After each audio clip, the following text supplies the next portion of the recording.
আসলে আমাদের কাছে আমি প্রথমে একটু ক্ষমা চাই নিচ্ছি, যে এই কারণে ক্ষমা চাচ্ছি, আমি কারো চাচা হই, কারো বাতিজা হই, কারো ভাই হই।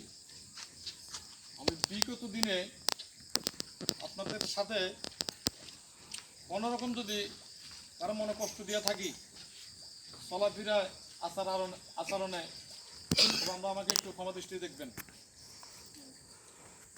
এখন মূল কথা হলো, আমি আসলে এই ওয়ার্ডের সভাপতি প্রার্থী।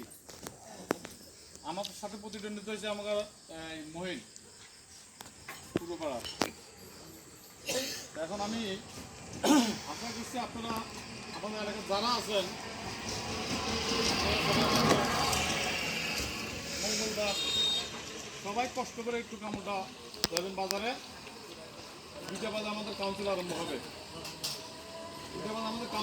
হবে, সবাই আপনারা আমাকে আশা করি ভোট দিবেন, আমার এলাকাবাসী যারা আছেন।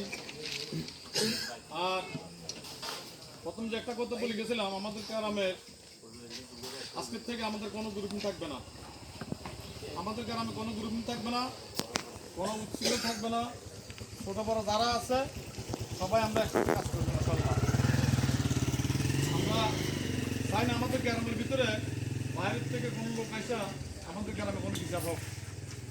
আমাদের গ্রামে কিছু দেখছি কিছুদিন আগে, আমরা চাই না ভবিষ্যতে আমাদের সেগুলো না হয়।